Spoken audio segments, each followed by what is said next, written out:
What's going on, guys? So I'm back with another video, and this was gonna be just me going over the cars and making sure they got antifreeze in them. You know, it's supposed to snow in a few days, and with this Amarillo weather, man, ain't no telling, you know, it could freeze overnight any minute, you know. So I did the radiator swap on this one because the other one was already, it had went bad or whatever, you know. So I did the swap, and well, it was hot at the time, you know, so I didn't even think to fill it back up with antifreeze. So we're gonna go ahead and drain this one real quick and make sure it's on point, you know, and ready, you know, for whatever. And we're gonna go ahead and hop to the other ones and make sure the black one, I'm just gonna drain it. I gotta check this one, and then the red one I think is good. And then I'm gonna go to the backyard, and I got my white C10. I'm gonna go ahead and start that one up and let it warm up for a little bit, but in the process check the antifreeze too, you know, just check the fluids in it, because it's been months, you know, that I've messed with that truck or whatever. So just to warm up, just to let it warm up or whatever. And yeah, that's pretty much gonna be it, man. So I'm gonna go ahead and get started on this one. I took the radiator cap off, you know, just to help it out whenever I go to drain it. Yeah, so I'm back. So what I did was I left it unplugged, and I turned the engine on, let it run for about 30-45 seconds, you know, just to help get out whatever was in the pump or in the motor, you know, to help drain it out, you know. And as soon as I shut it off, it drained a little more, so I figured, you know, it helped or whatever. So that's just how much more antifreeze we could get back in it, you know. So yeah, I'm gonna go ahead and plug it back up, and then we're gonna pour the antifreeze and start it up and stuff, you know, and get it topped off, you know. So as soon as I get to there, I'll turn y'all back on.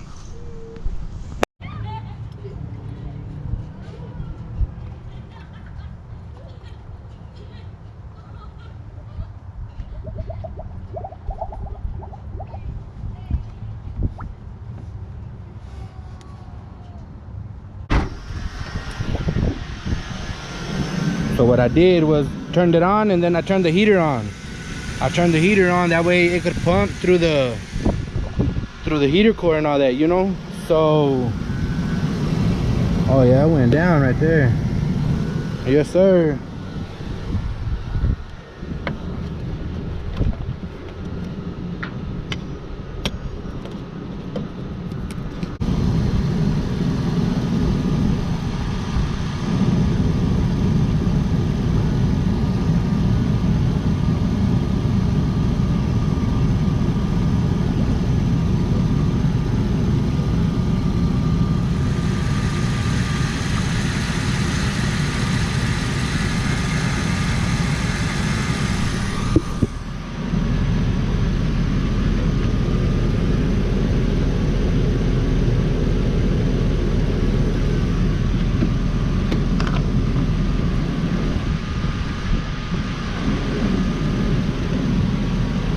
First thing tomorrow morning, I'm gonna go ahead and check it just to make sure, you know. I'm gonna drive it around today or whatever, you know, and then check it in the morning, you know, right before I start it, just to make sure everything's good to go on it, you know. So for the gente that don't know, for the people that don't know, it's not good to have water. It's not good to have water in y'all's motor or radiator or whatever, you know, because especially in freezing temperatures, you know, because what does water do when it freezes? You know, it expands.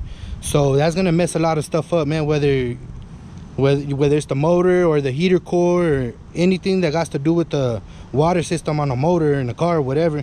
It's just gonna mess it up, you know.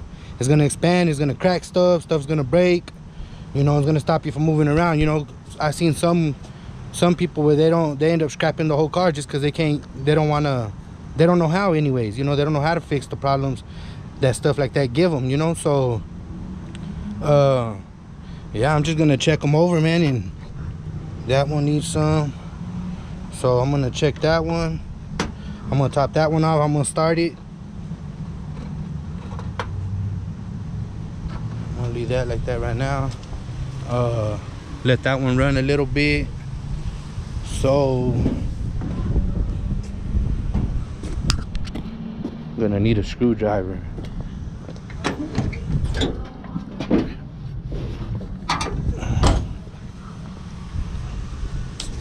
Gonna need a screwdriver. This one does have some, it's just low, so I'm just gonna be sure to top that one off whenever I get more or whatever. I know that one has it. I ain't worried about that one. So this one, what I'm gonna do, I don't know whether to take it off from the thermostat or from this hose, the heater, the plug where you connect the heater hose at. I mean, I figure it should drain out of here too, if it has anything in it.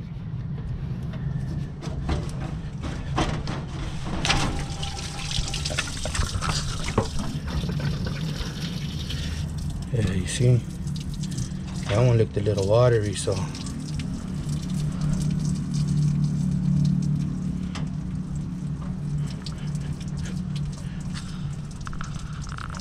Yeah, we'll just drain that one, leave it like that. I'm gonna pour some in it, but I ain't gonna be able to turn it over because I took this plug, this adapter off that goes to the motor oil, the coolant. So I had plugged it, but the one I put on it is missing a fitting. So I can't turn it on until I get that piece, you know? So all I'm gonna do right now is just drain the water and stuff, and shit, come Monday we'll get it taken care of or whatever, you know, to where we could turn it on, pour the antifreeze in there, and let it circulate through the whole motor. I mean, I've known some people just to drain it out the way I did right there, and it'll be cool, you know, if you're not gonna move it or whatever. But I'd rather put the antifreeze in just to be on the safe side, you know.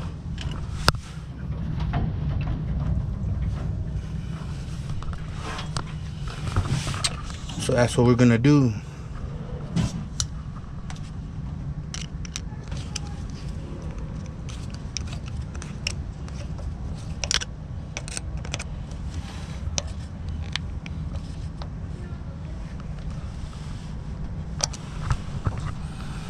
I'm gonna leave that one like that.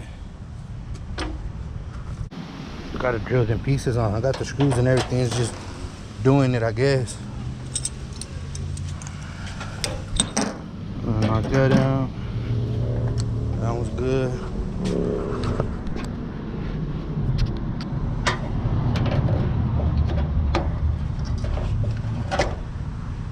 That one's low too.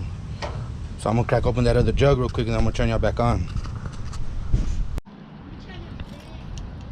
Yeah, so I don't know if you know if you noticed on this one, but I ended up taking the whole turbo setup off, man, that I had on it, all the hot side and stuff.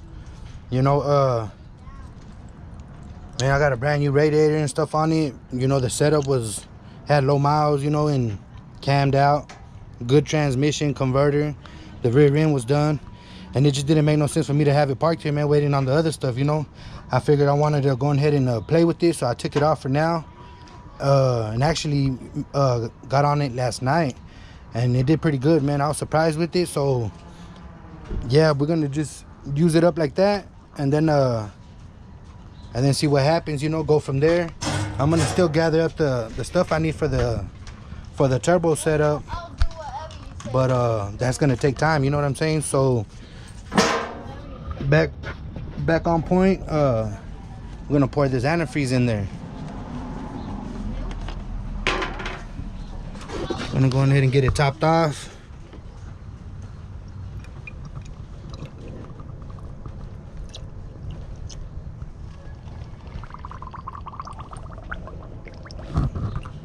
Going ahead and start it up for y'all too, so y'all can hear it and check it out. Put the bumper back on it. So, going ahead and start it up real quick. Y'all gonna be able to hear it too. It's just got the same setup I have on the black one. It's just got the headers and a few feet of exhaust on each side. You know, that's it, straight out.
Yeah, so there it is, man. It runs strong too on the cooler, so it didn't hurt me to take that setup off, man, and just ride it out and wait. Yeah.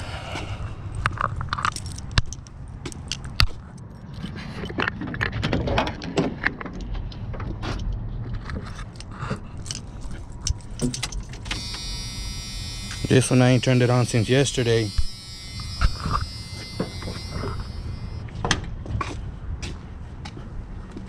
We're gonna see how it starts on a cold start.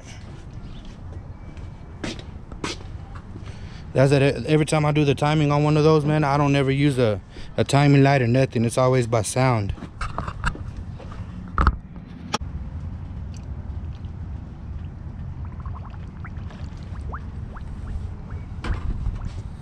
That one didn't really take much, but like I said, they were pretty much capped off already.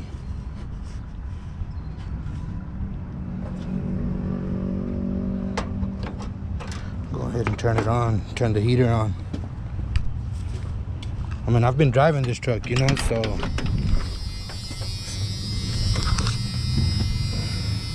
watch out, there's the fuel pump. It's gonna fire right up, watch.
Yes, sir.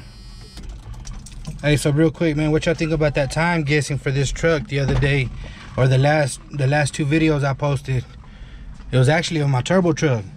I was like, man, if I could get a 13.99 or better for this truck, I'd be happy. Man, that day I ended up running a 13.98. Crazy. Yeah, so that's it for that. So now I'm just gonna go in. I'm gonna get the keys real quick to my short wide, and then I'm gonna go ahead and get that one ready and let y'all check that one out and shit, and fire that one up and check everything on that one to make sure it's ready to go, you know. So as soon as I get to the back, I'll turn y'all back on. Yeah, so I'm back here with my short wide, and man, I don't think I've introduced y'all to this truck, man. Last time I had this truck on a video was when I raced it against that 5.3 with the it had that Vortec in it. It had that 5.7 Vortec in it the last time I had this in the video, and man, I just had it put up. Really, I ain't done nothing with it. This is that dirty ass 6.0 that I got, but it runs though, so I ain't worried about it. I'm gonna go ahead and get that covered up. Yeah, so let's go ahead and Get the hood cracking on this bad boy. It's an 82. It's an 82 pickup, and I got the front end of a 89 Suburban. Kano.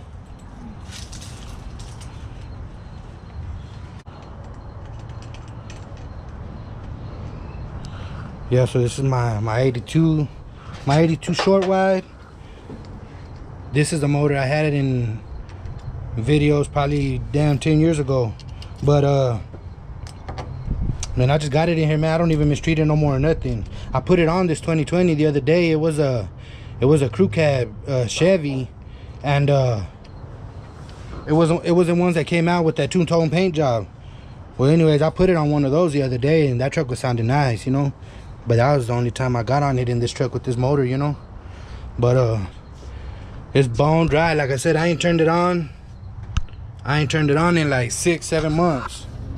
So one of the things that I was gonna do is check the damn. You see, that's almost there.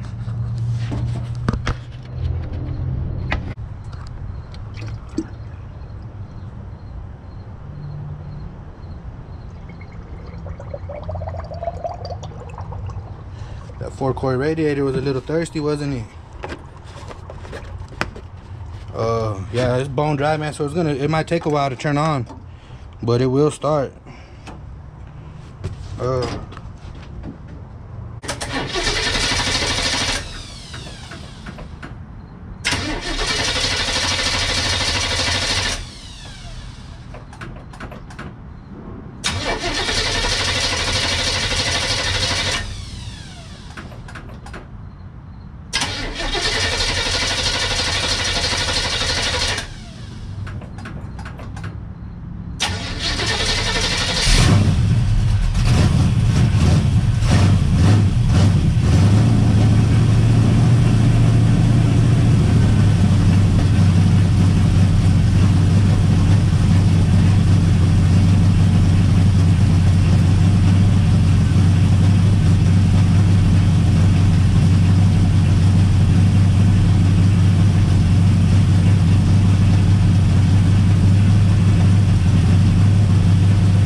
I ended up putting more gas in it.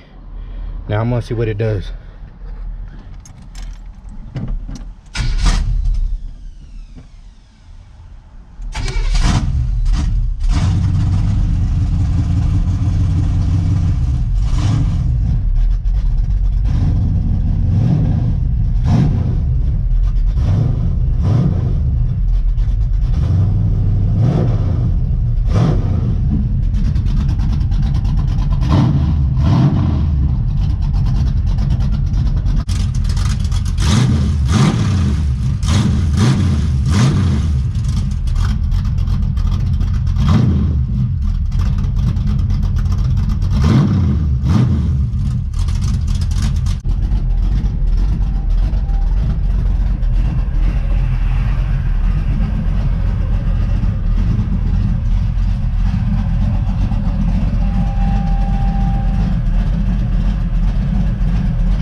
Yeah, so that's it. That's what it was. It's just, I guess my needle's not marking right or something. I don't know. I never had problems with it, but I just put gas in it and it fired right up, you know. Filled up that little fuel filter, filled it up right away. I was thinking the fuel pump had went out, you know, because my gas tank was showing, my dash was showing it had gas, so I figured the pump had went out. But I don't know, I guess the gas gauge just ain't marking right now. I don't know. Anyways, that's pretty much it, you know. I guess that's gonna be it for this one. I'll catch you on the next video. I'm out.